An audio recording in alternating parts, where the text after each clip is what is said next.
KATSEYE is on top of the world right now. From the viral success of Gnarly, the release of their second EP, and now to placing on Billboard charts and having brand deals, they are one of the biggest groups in the global market right now. And yet, when I look at them or listen to their music, I think, man, this could have been Boys World. And maybe that's my personal bias peeking through a little bit, but hear me out. KYN Entertainment wanted Boys World to be the next big girl group, but they fumbled this group so badly that their chance of true global success was slim to none, and they ended up disbanding against the wishes of the members. Today, we're going to be talking about what went wrong with Boys World, what is going right with KATSEYE, and what could have been done to save Boys World and enable them to befriend and compete with the biggest groups in the industry using the KATSEYE method. Before we start, I just want to get out of the way right now that I do love both of these groups. This is not meant to be like hatred on either group. I honestly just wish that we could enjoy both of them at the same time right now. And I honestly hear a lot of KATSEYE songs in Boys World's voice and vice versa. And that's where this video idea really came from. So stream Beautiful Chaos, stream Caught in Your Love. Let's get into it.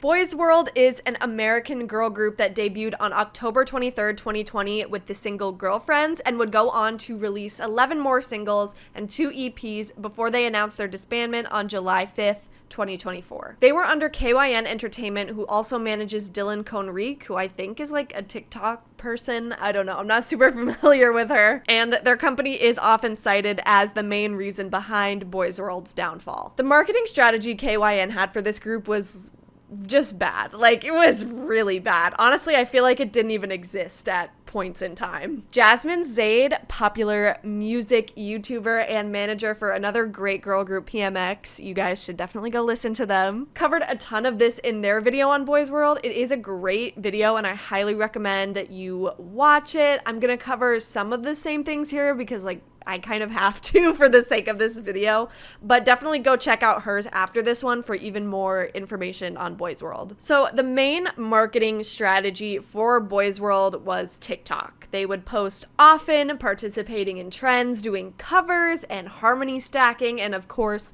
promoting their music. This is how I found them actually. It was like a week before Girlfriends came out and one of their TikToks came onto my For You page. I think it was the one that they were like in the mirror. I'll put it here if I can find it. But I like their vibe a lot. I followed them. I've been following them ever since. That's literally like my origin story with Boys World. Now, it's not like TikTok marketing does absolutely nothing. I mean, Boys World basically built their whole careers off of it. It's the reason why Girlfriends has so many streams. But when you're only using TikTok as marketing for your group, that's where we see the problem. KYN did essentially nothing outside of TikTok and social media in general to push Boys World to the general public. They were barely, if at all, pushed to radio play, with Big Reed from Radio 99.7 Now being the only DJ I've heard play them ever. They had a handful of online-only interviews, like with BuzzFeed and stuff, and they only appeared on TV twice, once on the Tamron Hall show over Zoom, so it wasn't even like them there live in person because it was like near the end of the lockdown era of the panorama, and once for the survival show Show It All, which wasn't even broadcast globally. I think it was China only, with it also being available on some streaming services. And honestly, like I haven't been able to like watch all of Show It All, but I have seen their performances, and to be honest, I feel like if this show got pushed to a global audience more, I feel like Boys World could have been so big, and they went on it like right before their disbandment. Like, I don't know why KYN didn't use that show to like push them to a global audience more, to the audiences in the Asian market who might not have heard of them before. I don't know. That's like another thing. Like I have beef with that personal situation. Like that could have been so big for them, and KYN did literally nothing. They did do live shows, but as Jasmine points out in her video, they weren't doing it in the right ways with their discography being so small. I did go to one of their live shows though in Virginia, and it was really good. Like, I did have a blast. Trends come and go so fast on TikTok, and unfortunately, Boys World was one of the casualties of that ecosystem. and they didn't have to be. If KYN truly invested in them and did real marketing outside of their TikTok account, they might not be disbanded right now. The other main thing that I want to talk about that I feel led to Boys World's disbandment is that I feel like they never got the chance to really show who they are as artists until it was too late. Now, I don't mean that they weren't authentic, because they definitely were. I think their TikTok actually did a really great job of showing that. In the beginning of their career, though, I feel like they were really pushed into that Gen Z Spice Girls label by KYN. They talked about that so much. And so their whole thing was being colorful and trendy and girl empowering. At that time, that fit them really well. They were young and energetic, they had the budget, and their friendship really shone in their music. But they weren't writing it, they had little to no say in anything creatively, and they were so new to the industry. I might be misremembering this, but I feel like I remember that they weren't even allowed to swear in the beginning of their career, both in their music and then like on social media. With the release of So What in 2022, we finally got our first taste of Boys World as writers, and they continued to have a hand in writing their stuff for the rest of their career. They were diving more into their personal experiences, their identities, and making music that felt special to them. But by the time they had gotten there, the internet had kind of passed them by already. So What and Mantrum had some momentum behind them, and their Christmas song did surprisingly well. I saw the streams on that the other day, and I was like, whoa. But aside from that, there was no noise, especially since KYN didn't market them and gave them no money. They were cut off just as they were revving up, and it pissed me off so much to think about it. To sum this part up, I feel like no one believed in Boys World except for their members and their hardcore fans. If they were under a better company with good marketing strategies and investment in the group's success, I feel like they could have been way bigger than they got with KYN. Like, imagine if Boys World had KATSEYE's rollout. Do you see already? We see it would have been way better. While Hybe is not the greatest company by any means, one thing that they have not fumbled yet is KATSEYE. First, the trainees in contention for the group were announced, and the final lineup was chosen through a survival show called Dream Academy. If you're not familiar with a survival show or what that is, it's essentially a group of trainees, whether all under the same company or under different companies, competing in like a reality competition show program to debut in a group. Survival shows are a great way to get people immediately attached to a debut group. You've seen the members fight, overcome hardships, and perform their hearts out in the challenges, and fans are always hype when their favorite trainee makes the final lineup. There were 7 months between the show concluding and their official debut, which I think is a little long, but not long enough for the group to be forgotten by the general public, so I think it's fine. They made their official debut in June with their single Debut. Yes, I'm counting the single as their debut. Which garnered mixed reactions. I think people were just expecting something more distinct from them, but like, I thought it was cute. I really liked it. Then they released their second song, Touch, which totally blew up. But you've been so out of touch.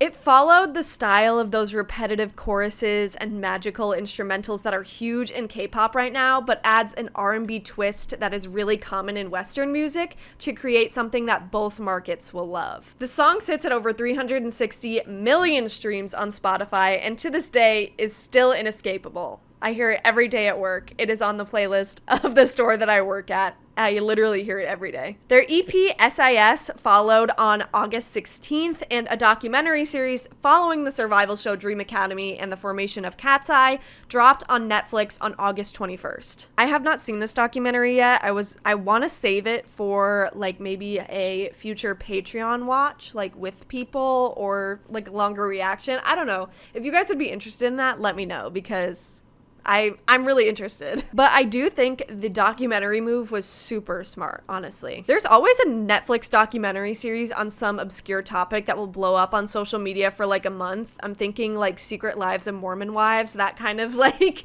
thing. And luckily, KATSEYE's documentary fell in that boat. It brought in a lot of fans who had never interacted with anything K-pop adjacent before, and in turn, their music streams and followers increased a ton. While they were blowing up in the West from the Netflix Netflix documentary, the girls were on a mini tour in Asia and performed on several Korean music shows, spreading their brand to the East and solidifying their global presence. Like Boys World, in their time not promoting a comeback, they were making social media content that fans ate up. Not only did they participate in trends, they played into the group's inside jokes from the documentary, the survival show, all that kind of stuff, and what fans were commenting about, leading to a true sense of fandom forming and displaying the members' charming and charismatic personalities. They started their second comeback cycle on April 30th, 2025 with the release of Gnarly. Gnarly was totally different from anything on SIS. It was loud, it was experimental, and it was camp. People hated this song when it came out. Like, I remember all these posts about how bad it is, this song sucks, it's the worst song of the year. But now it's kind of turned into a so bad it's good situation and went crazy viral, with it now being dubbed a song of the summer by many publications. Like, there's an Ice Spice remix of this song. Like, we're getting into that territory. They followed Gnarly with Gabriella on June 20th. Hands off, Gabriella. Gabriella, hands off, Gabriella. Which also gained attention for Daniela's verse that is entirely in Spanish, Jessica Alba being featured in the music video, the chorus choreography, and the telenovela theme of the entire music video. This era was bookended with the release of the Beautiful Chaos EP and the music video for Game Boy. You're just a Game Boy, I ain't tryna. They also started leaning into brand collaborations a little bit more this era, partnering with Glossier to launch their lip glaze, Pandora with individual charms for each member, and Lush with a bath bomb and a soap for each member. They also had a Monster High collab that came out after I wrote this video, and as a Monster High girl growing up, this means so much to me. This is the craziest thing ever. The dolls that they made for them, oh my god, don't even get me started. Don't even get me started. I love this so much. They're also now performing in the West at events like Wango Tango and Lollapalooza, and have just announced their first tour of the United States while still performing in the East at events like Summer Sonic in Japan. Side note, I tried to get tickets and I failed. I failed 3 times. I'm sad. KATSEYE is clearly being backed by Hybe and Geffen. The music videos look expensive, well edited, and conceptual. They're collaborating with brands, getting their faces even more into the mainstream and introducing them to the everyday consumer. They have consistent comebacks with a clear schedule. 2 singles, then the full project, that build up hype for the end product without it being too dragged out or feeling like it's old before it's even come out. They're also releasing larger projects like EPs. It's not just a single every time. Their social content is funny and shows the group's bond and their talents. They're being promoted consistently in the global market by doing promotions like music shows in the East and live shows in the West. While I do believe they are still finding their signature style as a group, the chemistry between the 6 of them is clearly evident, and as time goes on, I can only see KATSEYE getting bigger and bigger. And while I say all of these things about KATSEYE, I truly feel like the same thing could have happened for Boys World. KYN blew their budget on girlfriends and then left them to fend for themselves on TikTok for like 4 years. But that did not have to be the case. Here's how I think Boys World could have succeeded using the formula we know works thanks to KATSEYE. Number 1, streamline the music releases. Their first EP, While You Were Out, was dragged out way too long. We had to wait 6 months between the lead single and the full EP. That is crazy. Then a month after the EP, they dropped All Me, and it just felt too soon. They didn't let the EP marinate on us. They just jumped right back into music.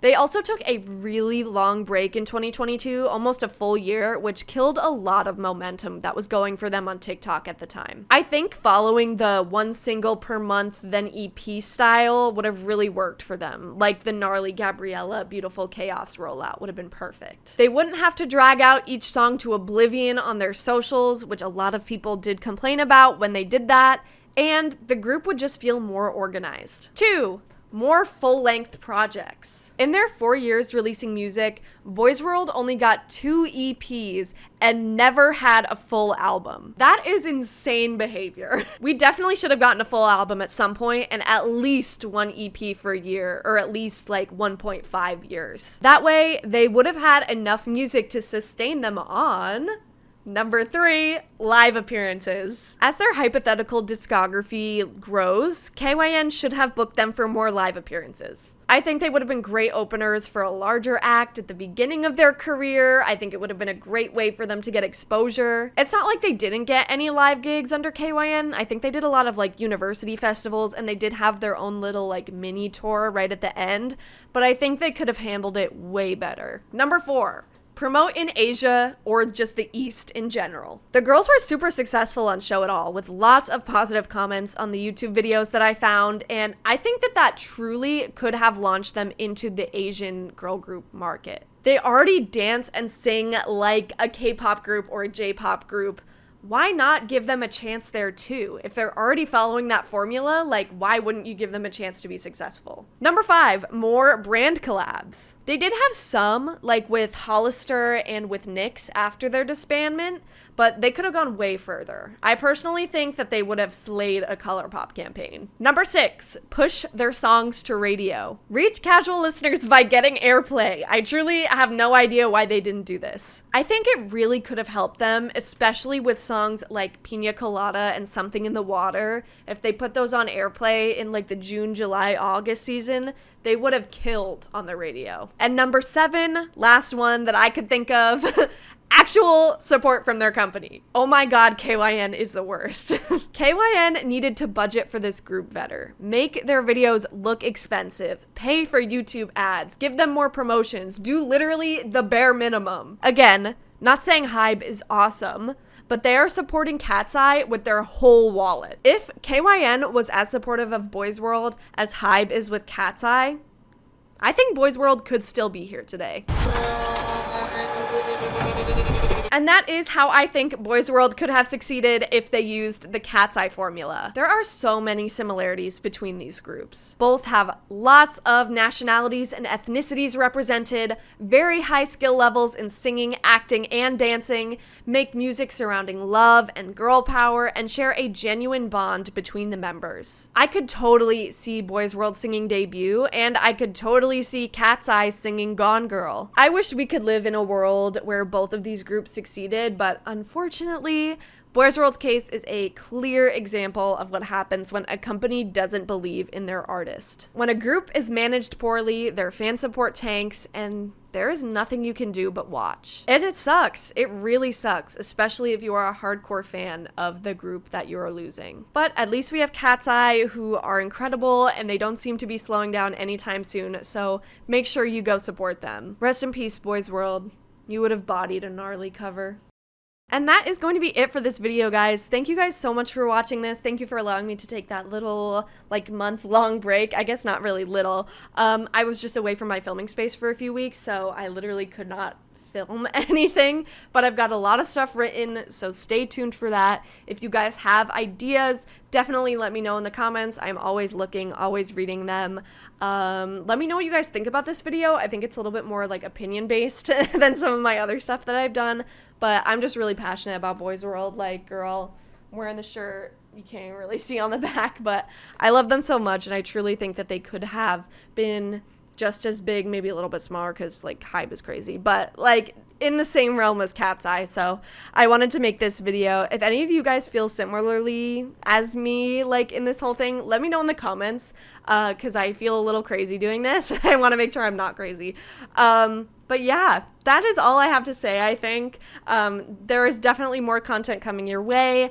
I will see you guys in the next one. I hope you enjoyed this one. If you liked it, please give it a like. Subscribe to this channel down below to not miss out on any more videos. And I will see you in the next one.